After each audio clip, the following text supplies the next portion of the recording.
ವಿನಾಯಕಣ್ಣ, ಇವ್ರು ಹೇಳ್ತಾ ಇರೋದು ನಿಜನಾ? ಗೌತಮ್ ನಿಮ್ಮ ಮಗನೇ ಅಲ್ವಾ? ಖಂಡಿತ ಅಲ್ಲ.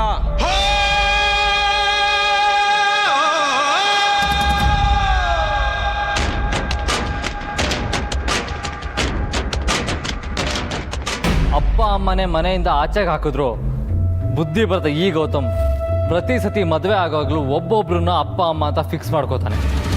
ವಿನಾಯಕರು ಅಪ್ಪಂಗೆ ಮೊದಲೇ ಪರಿಚಯ. ಅವರು ಬ್ಯಾಂಕಲ್ಲಿ ಕೆಲಸ ಮಾಡ್ತಿದ್ರು.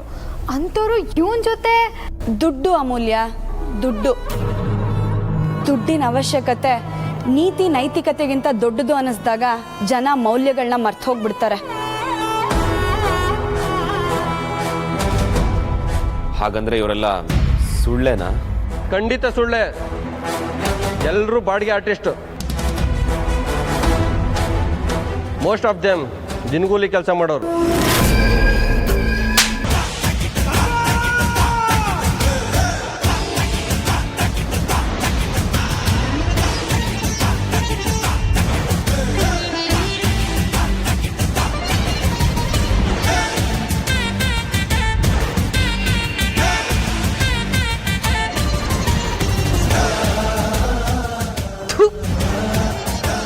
ನಿಂದು ಒಂದು ಜನ್ಮನ ನೀನ್ ಮಾತ್ರ ಸುಮ್ಮನೆ ಬಿಡಲ್ಲ.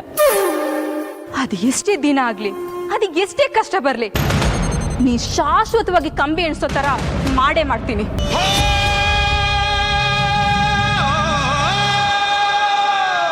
ಶಾರದಾ ಅವರೇ, ನೀವು ನಿಜವಾಗ್ಲೂ ಥ್ಯಾಂಕ್ಸ್ ಹೇಳಬೇಕಾಗಿರೋದು ವೇದಾಂತ್ಗೆ. ಆಕ್ಚುಲಿ ನೀವಿರೋ ಜಾಗಕ್ಕೆ ನಮ್ಮನ್ನು ಕಳಿಸಿದ್ದೆ Vedant.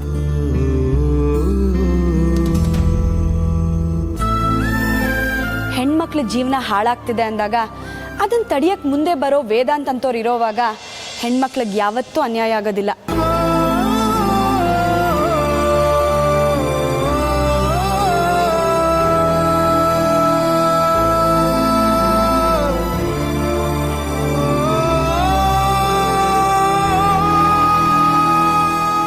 Thank you Aadi, thank you so much.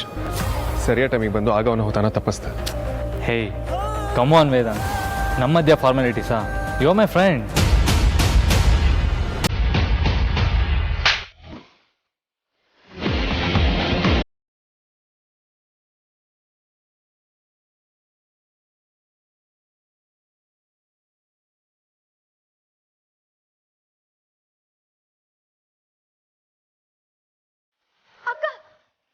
ಏನ್ ಮಾಡ್ತಿದ್ಯ ಅಕ್ಕ? ನೀನಿಂತ ಗೋಮುಖ ವ್ಯಾಘ್ರ ಅಂತ ನಾನು ಅನ್ಕೊಂಡಿರ್ಲಿಲ್ಲ. ನಿನ್ ಬಣ್ಣ ಏನು ಅಂತ ಗೊತ್ತಾದ್ಮೇಲೆ ನಾವು ನಿನ್ನ ಮುಂಚೆ ಅಷ್ಟೊಂದು ನಂಬಿದ್ವಲ್ಲ ಅಂತ ನೆನೆಸ್ಕೊಂಡ್ರೆ ಅಸಹ್ಯ ಆಗ್ತಿದೆ. ಮೋಸಗಾರ ನೀನು.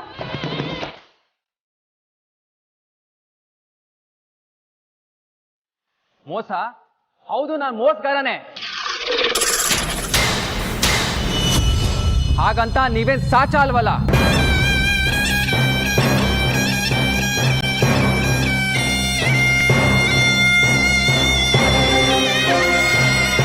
ನೀವು ನಿಮ್ಮ ಅಪ್ಪ ಅಮ್ಮಂಗೆ ಮಾಡ್ತಿರೋದು ಕೂಡ ದ್ರೋಹನೇ ಅಲ್ವಾ?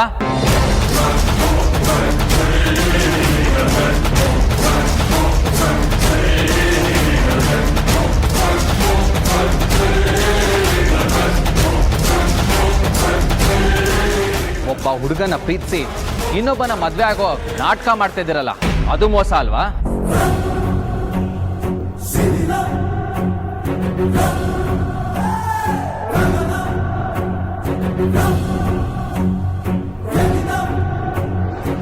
ಅದಕ್ಕೆ ದ್ರೋಹನಲ್ವಾ?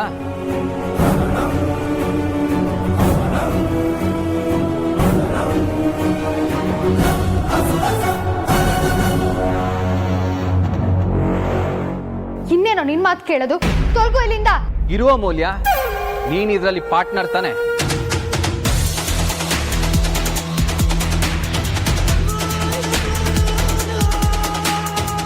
ನನ್ನ ಇಲ್ಲಿಂದ ಓಡಿಸ್ಬಿಟ್ರೆ ನಿಮ್ಮ ನಾಟಕನೇ ನಿಜ ಮಾಡಕ್ಕೆ ಅಂತನಾ?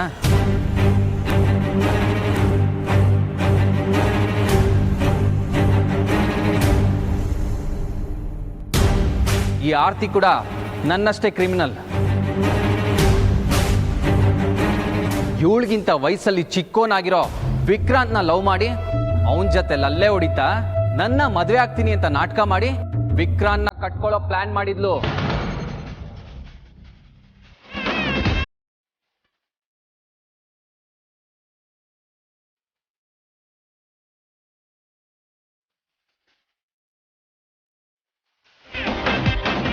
ಅದಕ್ಕೆ ವೇದಾಂತ್ ನನ್ನಿಂದ ಬಿದ್ದಿದ್ದು.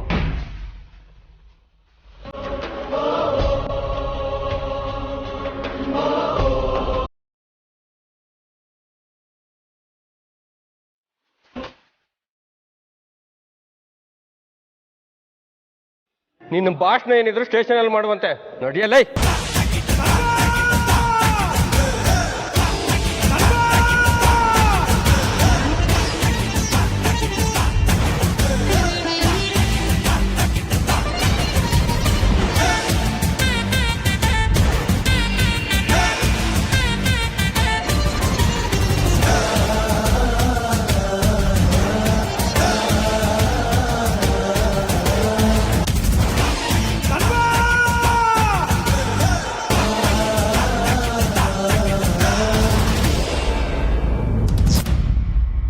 ವೇದಾಂತ್, ನಾವೇನು ಹೊರಡ್ತೀವಿ.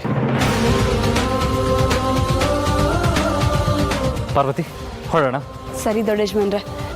ವೇದಾಂತ್ ಅವರೇ, ನಾವಿನ್ನು ಹೊರಡ್ತೀವಿ. ಅಮ್ಮು,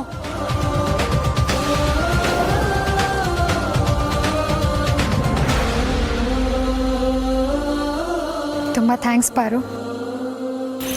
ನಾವಿನ್ನು ಹೊರಡ್ತೀವಿ.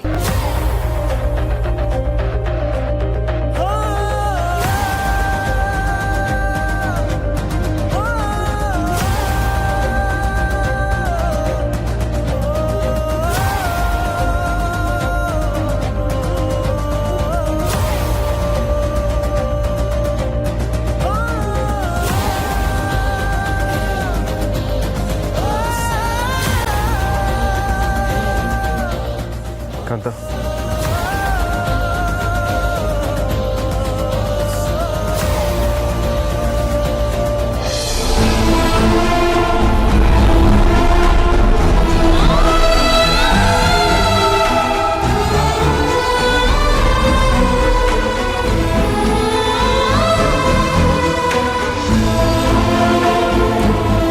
ಆರ್ತಿ, ಆ ಗೌತಮ್ ಹೋಗೋವಾಗ ಏನೇನೋ ಹೇಳಿ ಹೋದ, ಅದು ನಿಜನಾ? ಏನು ಮಾತಾಡದೆ ಮೂಗ್ ಬಸ್ವಿ ಥರ ನಿಂತಿದ್ಯಾ ಅಂದ್ರೆ?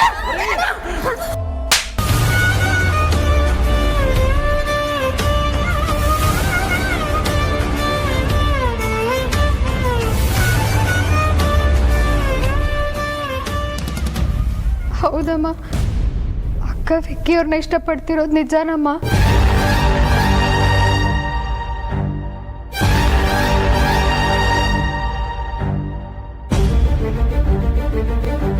ಅವರಿಬ್ರು ತುಂಬ ಅಂದ್ರೆ ತುಂಬ ಪ್ರೀತಿಸ್ತಿದಾರಮ್ಮ.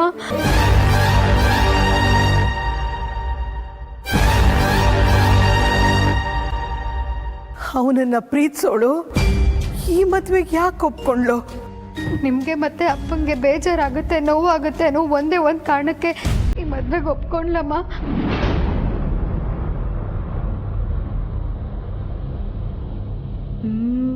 ಅದರಿಂದಾಗೆ ವಿಕ್ಕಿ ಅವ್ರು ಸೂಸೈಡ್ ಅಟೆಂಪ್ಟ್ ಮಾಡಿದ್ದು.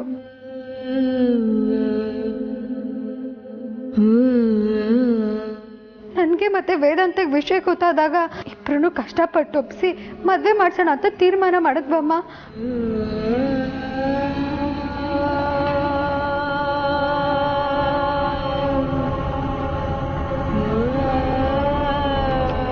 ಹುಡುಗಾಟ ಆಡ್ತಿದ್ರಾಮು. ಒಂದು ಕಡೆ ಮದುವೆ ಗೊತ್ತಾದ್ಮೇಲೆ ನಮಗೆ ಗೊತ್ತಾಗ್ದಾಗೆ ನೀವೇ ಮದುವೆ ಮಾಡಕ್ಕೆ ಹೊರಟ್ಬಿಟ್ರಾ? ಅದು ಹಾಗಲ್ಲ ಅಮ್ಮ. ತುಂಬ ಸಲ ನಿಮಗೆ ವಿಷಯ ತಿಳಿಸೋಕೆ ಪ್ರಯತ್ನ ಪಟ್ವಿ. ಆದರೆ ವಿಷಯ ಗೊತ್ತಾದರೆ ನೀವು ಹೇಗೆ ತಗೊಳ್ತಿರೋ ಅಂತ ಭಯ ಆಗಿ ಏನೂ ಹೇಳೋಕ್ಕಾಗಲಿಲ್ಲಮ್ಮ. ಇದರಲ್ಲಿ ಅಕ್ಕಂದೇನೂ ತಪ್ಪಿಲ್ಲಮ್ಮ. ಪ್ರೀತಿ ಮಾಡಿದಾಳೆ ಅನ್ನೋದೊಂದು ಬಿಟ್ಟರೆ ಬಾಕಿದೆಲ್ಲ ನಾವೇ ಮಾಡಿರೋದಮ್ಮ. ಅಕ್ಕಂಗೇನು ಹೇಳ್ಬೇಡಮ್ಮ.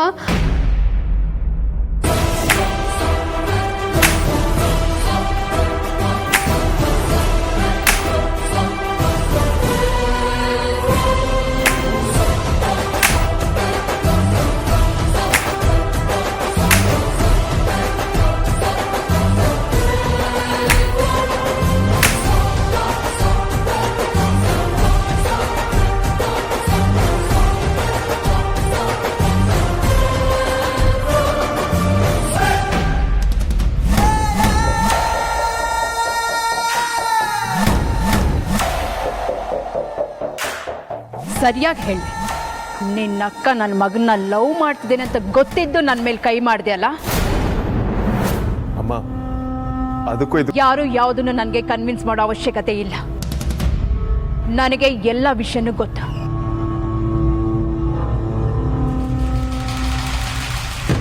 ಈ ಭಿಕಾರಿಗಳು ನನ್ನ ಮಗನ್ನ ಬುಟ್ಟಿಗೆ ಹಾಕೊಂಡು ಕೋಟ್ಯಾಧಿಪತಿಗಳಾಗಬೇಕು ಅಂತ ಅನ್ಕೊಂಡಿದ್ರೆ ನಾನು ಅದಕ್ಕೆ ಅವಕಾಶ ಮಾಡಿಕೊಡಲ್ಲ. ಅದು ಯಾವತ್ತೂ ಸಾಧ್ಯನೂ ಇಲ್ಲ.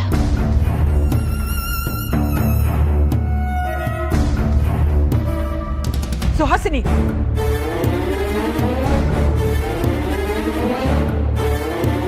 ಅವತ್ತು ನಿನ್ನ ಅಕ್ಕನ ಮನೇಲಿ ಏನು ಹೇಳ್ದೆ? ಓ, ಮರ್ತು ಹೋಗಿರ್ಬೇಕು. ನೆನಪು ಮಾಡ್ಕೊ. ಸಂಸ್ಕಾರ ಅನ್ನೋದು ಕ್ಲಾಸ್ ನೋಡ್ಕೊಂಡು ಬರಲ್ಲ. ಆದರೆ ಎಲ್ರಿಗೂ ಅದೇ ಥರ ಮಕ್ಕಳನ್ನ ಬೆಳೆಸೋಕೆ ಬರಬೇಕಲ್ವಾ? ಬೆಳೆಸೋದ್ರ ಮೇಲೆ ಬರುತ್ತೆ. ನನ್ನ ಮಕ್ಕಳು ನಾನು ಹಾಕಿರೋ ಗೆರೆನ ದಾಟಲ್ಲ. ನನ್ನ ಮಕ್ಕಳು ನಾನು ಹಾಕಿರೋ ಗೆರೆನ ದಾಟಲ್ಲ. ನಿನ್ನ ಮಕ್ಕಳು ನೀನು ಹಾಕಿದ ಗೆರೆನ ದಾಟಲ್ಲ ಅಂದೆ ಅಲ್ಲ? ನೀನು ಹಾಕಿದ ಗೆರೆ ಇನ್ನೂ ದೂರ ಇದೆಯಾ?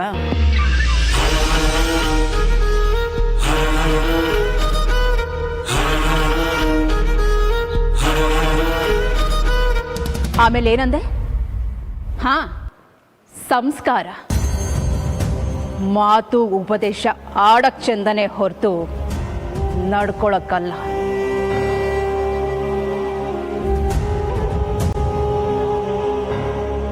ವಿಕ್ಕಿ ನಾನು ಮಾತು ಕೇಳಿಲ್ಲ ಅಂತ ನಾನು ಕೊಟ್ಟಿರೋ ಸಂಸ್ಕಾರದ ಮೇಲೆ ಹೋಗುತ್ತೆ ಅಂತ ಹೇಳಿದೆ ಅಲ್ಲ?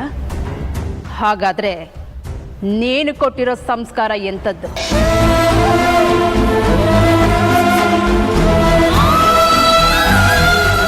ಯಾವತ್ತು ಗಾಜಿನ ಮನೇಲಿ ಇರೋರು ಹೆಂಚಿನ ಮನೆಗೆ ಕಲ್ಲು ಹೊಡಿಯಕ್ಕೆ ಹೋಗ್ಬಾರ್ದು. ಇನ್ನೊಬ್ರು ಬಿದ್ದಾಗ ನಗೋದು ಸುಲಭ ಅಲ್ಲ? ನಿನ್ನ ಮಕ್ಕಳು ಗ್ಯಾಂಗ್ಗೆ ಹದಗೆಟ್ಟು ಹೋಗಿದೆ.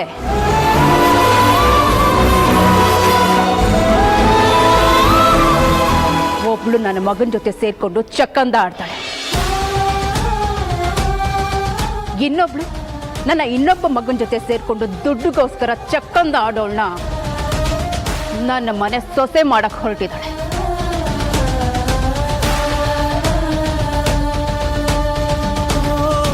ಎಲ್ಲರೂ ಸೇರಿ ಚೆನ್ನಾಗಿ ಡ್ರಾಮಾ ಆಡ್ತೀರ. ನಿನ್ನ ಮನೆಗೆ ಬೊಗಳೆ ಸಂಸ್ಕಾರ ಅಂತ ಬೋರ್ಡ್ ಹಾಕೋಣ.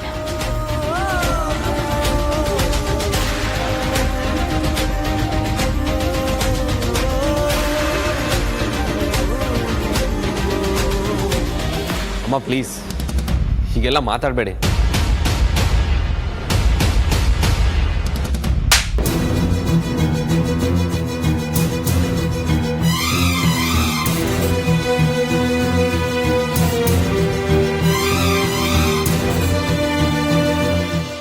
ಅಮ್ಮ ಅನ್ನೋ ಪದಕ್ಕೆ ನಿನ್ನ ಮನಸ್ಸಲ್ಲಿ ನಿಜವಾಗ್ಲೂ ಬೆಲೆ ಇದೆ ಅನ್ನೋದಾದ್ರೆ ನೀನು ಈ ಹುಡುಗಿನ ಮದುವೆ ಆಗಲ್ಲ ಅಷ್ಟೇ.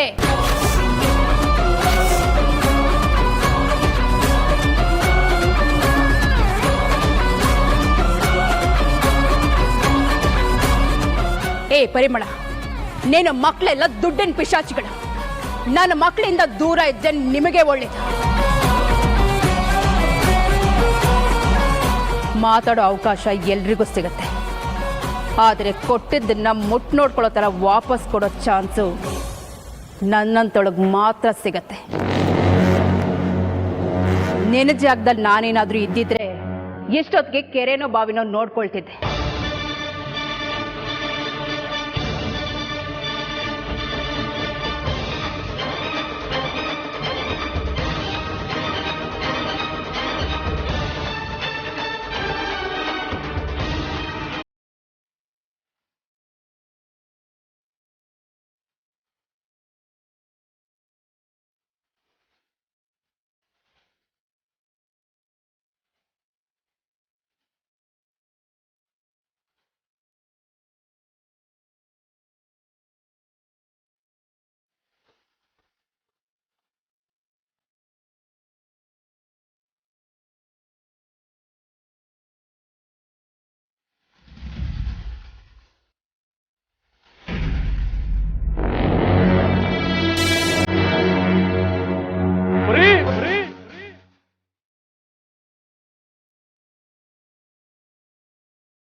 ಎಲ್ಲ ಈ ಕಡೆ ಬನ್ನಿ ಬನ್ನಿ ಏನಾಗಲ್ಲ ಬನ್ನಿ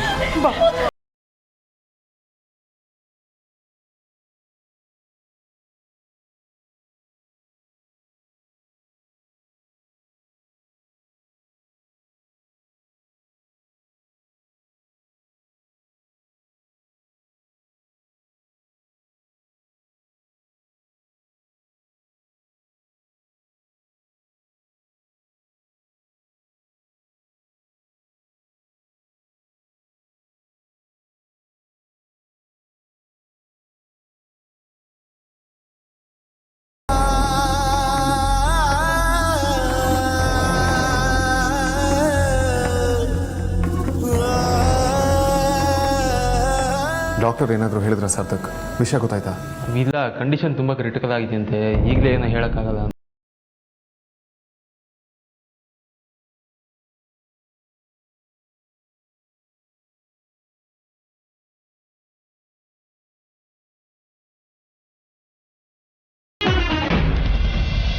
ನಾವೆಲ್ಲ ನಿಮ್ಮ ಜೊತೆಗಿದ್ದೀವಿ ಮವ, ಧೈರ್ಯ ಕಳ್ಕೊಳ್ಬೇಡಿ, ಅತ್ತಗೇನು ಆಗಲ್ಲ.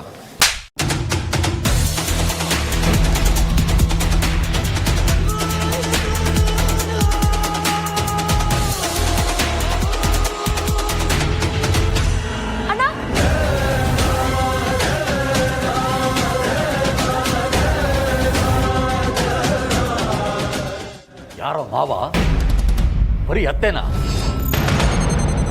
ಸಲುಗೆಗೆ ಒಂದು ಮಿತಿ ಇರಬೇಕು. ಏನೋ ವಾಡ್ಕೆಗೆ ಹಾಕಿ ಕರೀತಿ ಅಂತ ಅನ್ಕೊಂಡ್ರೆ ಮೋಸ ಮಾಡಿಬಿಟ್ಟೆ ನೀನು. ನನ್ನ ಹೆಂಡತಿ ಈ ಪರಿಸ್ಥಿತಿಗೆ ಬರೋದಕ್ಕೆ ಕಾರಣ ನೀನು, ನಿಮ್ಮಮ್ಮ, ನಿಮ್ಮ ಕುಟುಂಬ. ನನ್ನ ಕಣ್ಣೆದುರುಗಡೆ ನಿಲ್ಬೇಡ, ತೊಲಗು.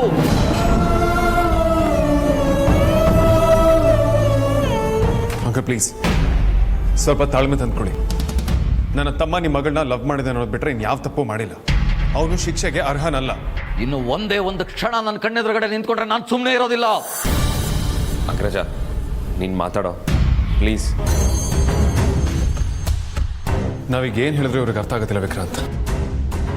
ಬಾ.